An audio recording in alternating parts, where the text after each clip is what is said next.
Projection is a fundamental law of the mind, and therefore one which always operates. It is the law by which you create and were created. It is the law which unifies the kingdom and keeps it in the mind of God. What you project is up to you, but it is not up to you whether to project. Perception is projection, and you look in before you look out. As you look in, you choose the guide for seeing and then look out, and behold his witnesses. This is why you find what you seek. What you want in yourself you will make manifest by projection, and you will accept it from the world, because you put it there by wanting it. When you think you are projecting what you do not want, it is still because you do want it. This leads directly to dissociation, for it represents the acceptance of two goals, each perceived in a different place, separated from each other, because you made them different. Projection is a fundamental law of the mind. To the ego, the law is perceived as a way of getting rid of something it does not want. To the Holy Spirit, it is the fundamental law of sharing by which you give what you value in order to keep it in your own minds. Projection to the Holy Spirit is the law of extension. To the ego, it is the law of deprivation. It therefore produces abundance or scarcity, depending on how you choose to apply it. This choice is up to you, but it is not up to you to decide whether or not you will utilize projection. Every mind must project, because that is how it lives, and every mind is life. Vision's fundamental law: you see what you believe is there, and you believe it there because you want it there. Perception has no other law than this. The rest but stems from this to hold it up and offer it support. This is perception's form, adapted to this world of God's more basic law, that love creates itself and nothing but itself. Perception did not exist until the separation had introduced degrees, aspects and intervals. The soul has no levels, and all conflict arises from the concept of levels. Wars arise when some regard others as if they were on a different level. All interpersonal conflicts arise from this fallacy. Only the levels of the Trinity are capable of unity. The levels which man created by the separation are disastrous. They cannot but conflict. This is because one is essentially meaningless to another. Freud realized this perfectly, and that is why he conceived as forever irreconcilable the different levels of his psyche. They were conflict-prone by definition, because they wanted different things and obeyed different principles. Knowing does not do anything. Mind can be perceived as an attacker, but it cannot attack. The perfect equality of the Holy Spirit's perception is the counterpart of the perfect equality of God's knowing. The ego's perception has no counterpart in God, but the Holy Spirit remains the bridge between perception and knowledge.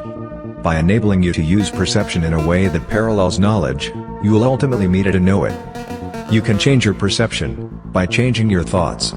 Every system of thought must have a starting point. It begins with either a making or a creating. Both are acts of will, except making involves doing, creating involves active willing. Their resemblance lies in their power as foundations. Their difference lies in what rests upon them. Both are cornerstones for systems of belief by which men live. It is a mistake to believe that a thought system based on lies is weak. Nothing made by a child of God is without power. It is absolutely essential that you realize this, because otherwise, you will not understand why you have so much trouble and will be unable to escape from the prisons you have made for yourselves. Eating of the tree of knowledge is a symbolic expression for incorporating into being the ability for self-creation. Being was created to create and created itself forms. What would have effects through you must also have effects on you. It is this law that will ultimately save you. But you are misusing it now. You must therefore learn how it can be used for your own best interests rather than against them. When you believe something you have made it true for you. It is impossible not to believe what you see, but it is equally impossible to see what you do not believe. Perceptions are built up on the basis of experience, and experience leads to beliefs. It is not until beliefs are fixed that perceptions stabilize. In effect then, what you believe, you do see. The mind then sees a divided world outside itself, but not within. This gives it an illusion of integrity, and enables it to believe that it is pursuing one goal. As long as you perceive the world as split, you are not healed. For to be healed is to pursue one goal because you have accepted only one, and want but one. The outside world, projected from within, adjusts to sin, and seems to witness to its reality. It still is true that nothing is without. Yet, upon nothing, are all projections made. For it is the projection which gives the nothing all the meaning that it holds. What has no meaning, cannot be perceived. And meaning always looks within, to find itself. And then looks out. All meaning that you give the world outside, must thus reflect the side you saw within. Or better, if you saw at all, or merely judged against. Perception tells you you are manifest in what you see. Behold a body, and you will believe that you are there. And every body that you look upon reminds you of yourself, your sinfulness, your evil, and above all, your death. And would you not despise the one who tells you this, and seek his death instead? The message and the messenger are one. And you must see your brother as yourself. Framed in his body you will see your sinfulness, wherein you stand condemned. Set in his holiness, the Christ in him proclaims himself as you. Perception is a choice of what you want yourself to be, the world you want to live in, and the state in which you think your mind will be content and satisfied. It chooses where you think your safety lies, at your decision. It reveals yourself to you, as you would have you be. And always is it faithful to your purpose, from which it never separates, nor gives the slightest witness unto anything the purpose in your mind upholdeth not. Perception is a part of what it is your purpose to behold, for means and end are never separate. And thus you learn what seems to have a life apart has none. You are the means for God, not separate, nor with a life apart from His. His life is manifest in you who are His Son. Each aspect of Himself is framed in holiness and perfect purity, in love celestial, and so complete it wishes only that it may release all that it looks upon unto itself. Its radiance shines through each body that it looks upon, and brushes all its darkness into light merely by looking past it to the light. The veil is lifted through its gentleness, and nothing hides the face of Christ from its beholders. All of you stand there before Him, to let Him draw aside the veil that seems to keep you separate and apart. You see what you believe is there, and you believe it there because you want it there. Perception has no other law than this. The rest but stems from this, to hold it up and offer it support. This is perception's form, adapted to this world of God's more basic law, that love creates itself, and nothing but itself. God's laws do not pertain directly to a world perception rules, for such a world could not have been created by the mind to which perception has no meaning. Yet are His laws reflected everywhere. Not that the world where this reflection is real at all. Only because His Son believes it is, and from His Son's belief He could not let Himself be separate entirely. He could not enter His Son's insanity with Him, but He could be sure His sanity went there with Him, so He could not be lost forever in the madness of His wish. Perception rests on choosing, knowledge does not. Knowledge has but one law because it has but one creator. But this world has two who made it, and they do not see it as the same. To each it has a different purpose, and to each it is a perfect means to serve the goal for which it is perceived. For specialness it is the perfect frame to set it off, the perfect battleground to wage its wars, the perfect shelter for the illusions which it would make real. Not one but it upholds in its perception, not one but can be fully justified. Perception's basic law could thus be said: you will rejoice at what you see because you see it to rejoice. God's will is all there is. We can but go from nothingness to everything, from hell to heaven. Is this a journey? No, not in truth, for truth goes nowhere. But illusions shift from place to place, from time to time. The final step is also but a shift. As a perception, it is part unreal. And yet this part will vanish. What remains is peace eternal and the will of God. You make the world and then adjust to it. And it to you.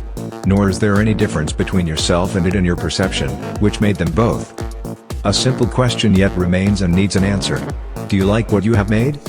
A world of murder and attack through which you thread your timid way through constant dangers alone and frightened, hoping at most that death will wait a little longer before it overtakes you and you disappear.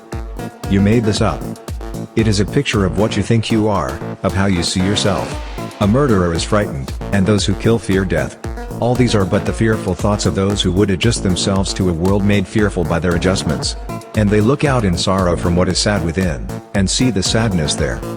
Have you wondered what the world is really like? How it would look through happy eyes? The world you see is but a judgment on yourself. It is not there at all. But judgment lays a sentence on it, justifies it, and makes it real.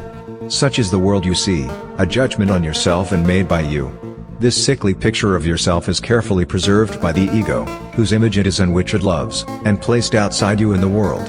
And to this world must you adjust, as long as you believe this picture is outside, and has you at its mercy. This world is merciless, and, were it outside you, you should indeed be fearful. But it is you who made it merciless. And now, if mercilessness seems to look back at you, it can be corrected.